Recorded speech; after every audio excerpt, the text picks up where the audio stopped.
of the suspect in the killing of Abdikir Sharif. And I'll turn it now over to Mayor Rosen, who can say a few words. Thank you, Josh. My heart goes out to Mr. Sharif's family and his friends, and actually the entire drivers of the car sharing world. I can't imagine the loss you're feeling, and my heart goes out to you. This was day 3 for me when my phone rang, and I got to tell you that my sincere hope is that I won't have to get a call like that again, or that any mayor would have to get a call like that. But at that moment, my unwavering confidence in our police department to be able to find a suspect and then bring him to justice was as strong as it ever was before I even thought about becoming a mayor, and it will exist long after I'm a mayor.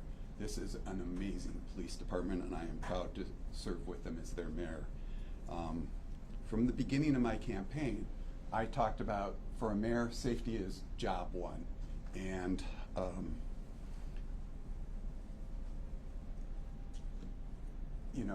I think this is an example of exactly what can happen when you have the right people with the right training and the right tools. And I continue to my heart is filled with pride of what the story you are hearing today. But the reality is they can't do it alone. And in Edmonds, when there is a problem, we have a history of people coming together to work the problem and using their heads, their hearts, and their minds. And that's exactly what happened this time.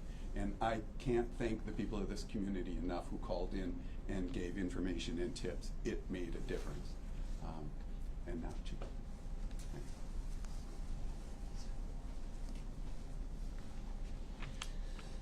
Michelle Bennett, Chief of Police here at the City of Edmonds. First off, I want to express my sincere condolences to Mr. Gadi Sharif's family.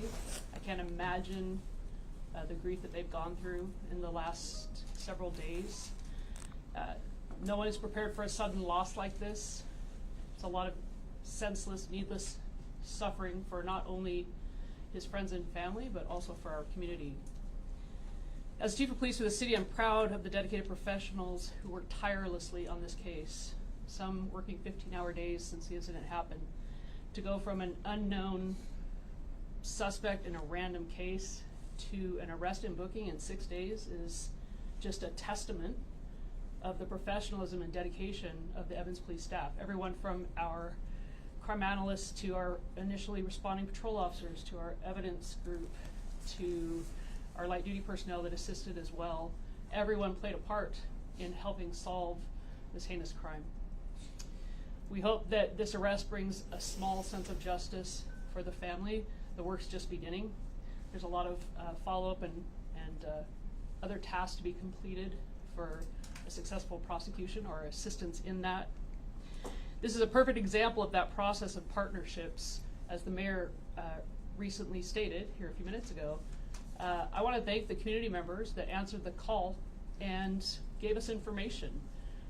This is a tight-knit community here in Edmonds, a family feel in our community, and there has been a lot of relief, obviously, that this has been solved, but we couldn't have done it without the partnerships in our community and our law enforcement agencies. I'd like to thank the Snohomish County Sheriff's Office, too, with their Violent Offender Task Force that assisted us in effecting this arrest.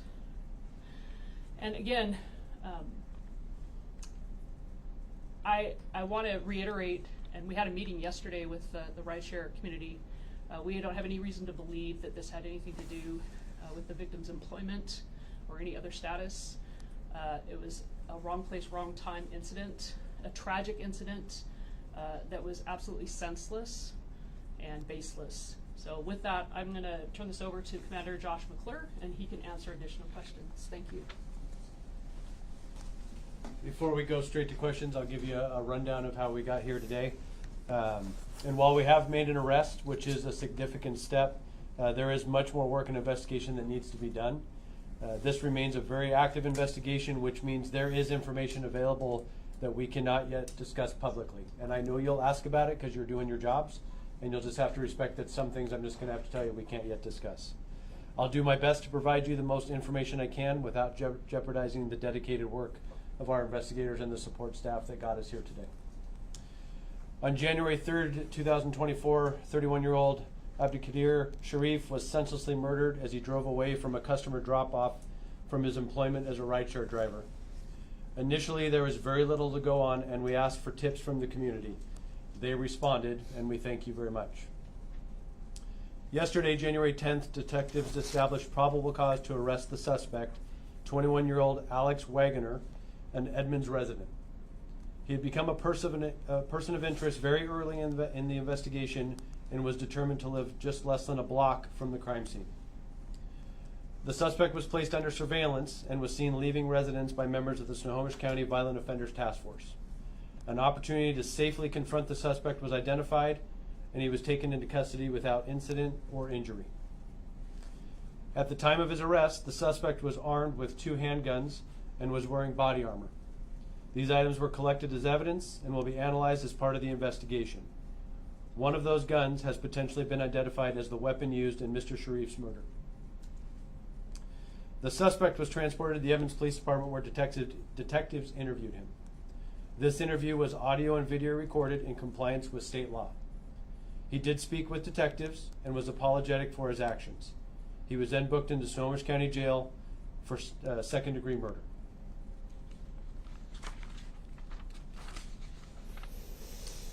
Numerous search warrants were also served to recover physical, digital, and other types of evidence.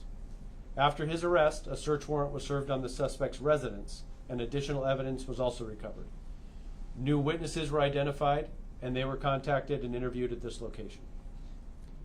Detectives were also in constant communication with the Snohomish County Prosecutor's Office from very early stages of this investigation, and we value that communication, their assistance, and the partnership that we have with them. We also appreciate the resources and the information offered or provided by other law enforcement partners, specifically ending with the VOTF, but we had several other resources offered and we used during this investigation. And that's what helped get us here today. The suspect does have multiple previous contacts with Edmonds PD. And while those may be used as a reference, our main focus is this investigation and providing a thoroughly prosecutable case to the Snohomish County Prosecutor. The tips from the community that initially provided us with information about the suspect were significant. However, there is still more work to do.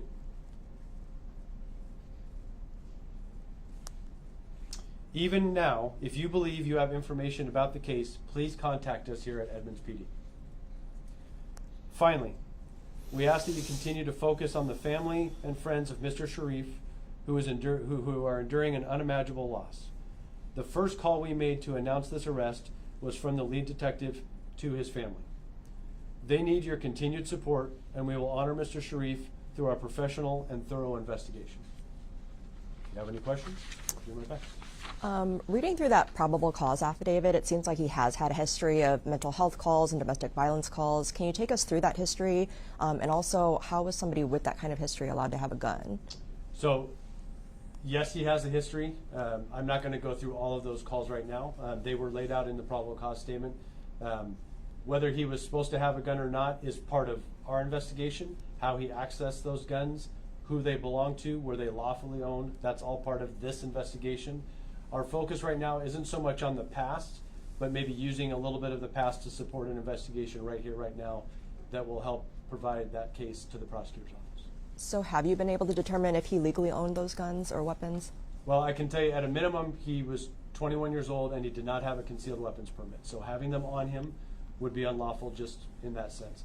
That is all part of what will continue with the ongoing investigation, and additional charges can be added as this case continues on.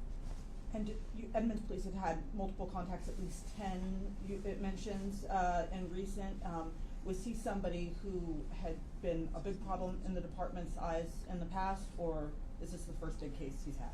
This is the first significant encounter we've had with him. There have been domestic violence incidents or domestic disturbances. This was not somebody who was a high-profile criminal, if you will. But in police work, we deal with a lot of the same people over and over again. So dealing with an individual repeatedly is not uncommon at all. 10 contacts since 2020, I believe, is what we're at. and a lot of them with the same dynamic domestic disturbance, the same people involved. So that is very common for us, sometimes to go to the same place a couple of times a shift or a week. So 10 over a span of 3+ years it's not normal, but it's not unreasonable in police work. Do you know where, it's Alex Wagner, right? Yeah, yes, that is the name. Okay, and do you know, was he living in an apartment complex near Edmonds Way? Can you give that? location? I can tell you that his residence was in the 23500 block of Edmonds Way in an apartment complex. That is correct. Okay, and, that's it for now. Cool. Can you talk about the community tips? I mean, it sounds like one was pretty significant, giving you the name. Is that correct? Yeah, we got a tip early on in the investigation, and it was important that we not just take that tip and run with it, but that's why we continued asking for the community's help, because a tip that looks promising can fizzle out relatively quickly, right?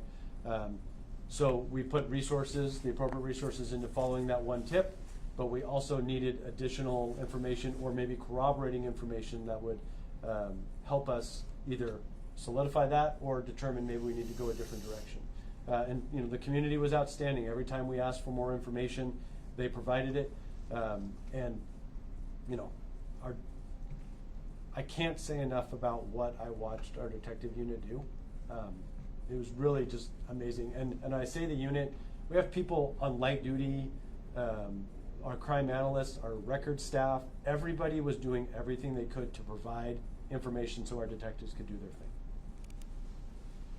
Has bail been set? I'm sorry? Has bail been set? Somebody told me what it was today. 1 million. Okay, our understanding is that he was seen today at 1 o'clock and there was $1 million bail. The official information would have to come from the court. You're basically getting hearsay, but seems like it's pretty good from Commander Hawley. Unimpeachable source. Can you explain the second-degree murder charge as opposed to some other type of charge? Yeah, first-degree murder would have to have some element of premeditation or some other nuances. Second-degree murder, so it just did admit that, but it's also not at the lower levels of manslaughter where there's just an element of recklessness. This was, I'm going to kill you, and it demonstrated by those actions, and so this is what our detectives and the prosecutors felt was the most appropriate charge for booking. Again, things can always be amended or changed at a later time. That's why there's an ongoing active investigation. It doesn't stop just with the booking. Can you describe how the two encountered each other? Yeah, so our victim, Mr. Sharif, had just dropped off a customer as part of his rideshare employment. I'm not sure which company he was working for because he did have employment with both. He left that within a minute. It was just about a minute away. He began making a left turn from 236th onto Edmonds Way. It appears that Mr. Sharif was distracted, looking at his cell phone as he was driving. The suspect was crossing the street. There was kind of a near collision, and then Mr. Sharif rolled down his window as if to say he was sorry, or maybe even began vocalizing those words, and the suspect opened fire without warning. Something I wasn't totally entirely clear on from the documents. Was it witnesses that said that it looked like he was saying "I'm sorry," or just did you get that from the video from the? We have some in-camera evidence. video? We have some evidence to support that. Yes, sir. I understand, excuse me, that the suspect completely emptied his handgun at Mr. Sharif, like 10 or 11 shell casings were found. Can you corroborate that? I can tell you that 11 rounds were fired. Whether that's the capacity of that weapon, I don't know that off the top of my head, but it's something that will come out through the investigation. I'm sure the detectives know it, but that wasn't something that I needed to know for this purpose today. Okay, do you know, you probably don't, but do you know if he went to Edmonds Way or is he a local here? Did he have a job here in Edmonds or anything like that? Again, the history and everything that is leading up to this moment is something that's still actively investigated. We were worried about this incident and getting this person in custody for this crime. That historical context and, like she mentioned over here, the previous contacts and the suspect's history will all be part of what we're doing now to provide the case. So I know at one point he had employment here in Edmonds at a fast food place, but that ended somewhere last summer. That's about all I know. And Mr. Sharif was coming down 236 from Highway 99, right? Going down, and he made a left to go back to the freeway? Yeah, if it's in that intersection, if you were gonna turn left, it'd be like you're gonna go back to I-5. Okay. Yes. Thank you. Any other questions? Okay. Do you have any final words? Okay. Thank you very much, everybody. Thank you. Thank you.